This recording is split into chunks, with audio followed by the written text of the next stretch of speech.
खुलुमबाय स्टुडियाव दं आं राजीव बसुमतारी। बे समाव BPF दोलोखौ लानानै मोनसे बिग ब्रेकिं आपडेट 2024 मायथाइनि जानो गोनां क'क्राझार लकसभा बियाबखौ लानानै BPF दोलोनिफ्राय बिजाथि फसंबाय।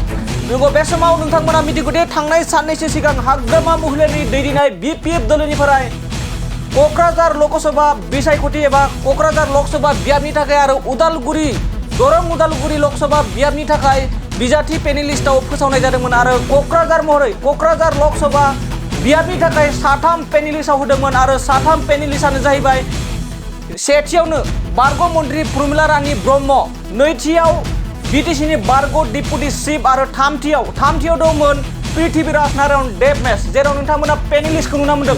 बेयाव 3नि बिजाथिनि मुं दं आरो बिथांमोननि गेजेराव सासे BPF दोलोनिफ्राय सायख'नाय जाबाय। नंगौ, बे समाव बिग ब्रेकिं आपडेट BPF दोलोनिफ्राय बे समाव बिजाथि महरै क'क्राझार लकसभा बियाबनि थाखाय बिजाथि महरै फोसावबाय।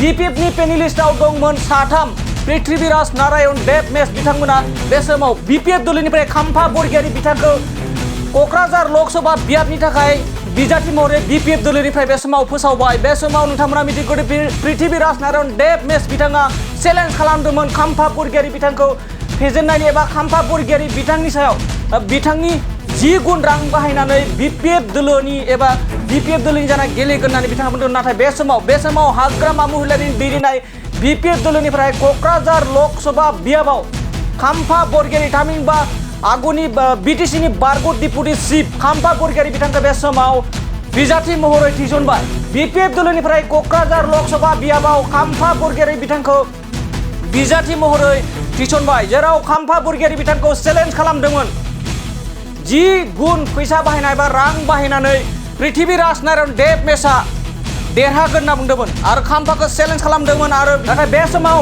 समाव पृथ्वीराज नारायण देबमेसनि चेलेन्जआ फैमाल, जेराव खाम्फा बरगयारि बिथांखौ BPF दोलोनिफ्राय क'क्राझार लकसभा बियाबनि बिजाथि महरै फसंबाय। नंगौ, बे समाव फिन फोरमायबावदि BPF दोलोखौ लानानै मोनसे big breaking update Prithviraj Narayan देबमेसआ खाम्फा बरगयारि बिथांनि सायाव चेलेन्ज खालामबाय थानाय समावनो BPF दोलोनिफ्राय क'क्राझार लकसभानि थाखाय खाम्फा बरगयारि बिथांखौ बिजाथि महरै फैगौ लकसभा बिसायख'थि गेजेराव आरो माखासेल' सान दंसै 2024 मायथाइनि लकसभा बिसायख'थिया आरो बेनि सिगांनो BPF दोलोनि एबा क'क्राझार लकसभा बियाबनि थाखाय BPF दोलोनिफ्राय खाम्फा बरगयारि बिथांखौ बिजाथि महरै फसंबाय। आरो जेराव बे समाव थारैनो मा जागोन, पृथ्वीराज नारायण देबमेसआ बे समाव मोनसे गिदिर सोंथि।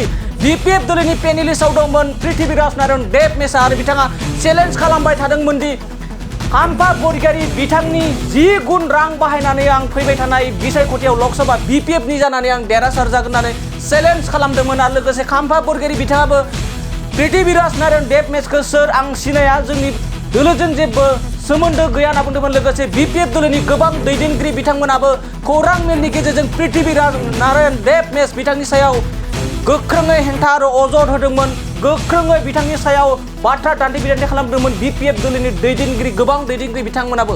बे समाव रोखा जाबायदि BPF दोलोनिफ्राय क'क्राझार लकसभा बियाबाव खाम्फा बरगयारि बिथांखौ बे समाव क'क्राझार लकसभा बियाबनि थाखाय बिजाथि महरै फसंबाय, जेराव 1 नाम्बार पेनेलिस्टआव BPF दोलोनि पेनेलिस्ट फोसावनायाव 1 नाम्बारावनो बारग' मन्त्रि प्रमिला रानी ब्रह्म बिथांनि मुं दंमोन, नैथियाव खाम्फा बरगयारि थामहिनबा BTCनि बारग' डिपुटि चिफ खाम्फा बरगयारि बिथाङा दंमोन आरो थामथियाव दंमोन खाम्फा बरगयारि बिथांजों चेलेन्ज खालामग्रा खाम्फा बरगयारि बिथांनि 10 गुन रां बाहायग्रा पृथ्वीराज नारायण देबमेस बिथाङा 3थि BPFनि पेनेलिस्टआव दंमोन। नाथाय जोबथायाव पृथ्वीराज नारायण देबमेस बिथाङा BPF दोलोनिफ्राय क'क्राझार लकसभा बियाबाव बिजाथि मोनासै आरो बिथांनि जायगायाव मोनबाय खाम्फा बरगयारि बिथाङा BPF दोलोनिफ्राय क'क्राझार लकसभा बियाबनि थाखाय BPF दोलोनिफ्राय बिजाथि महरै गसंबाय।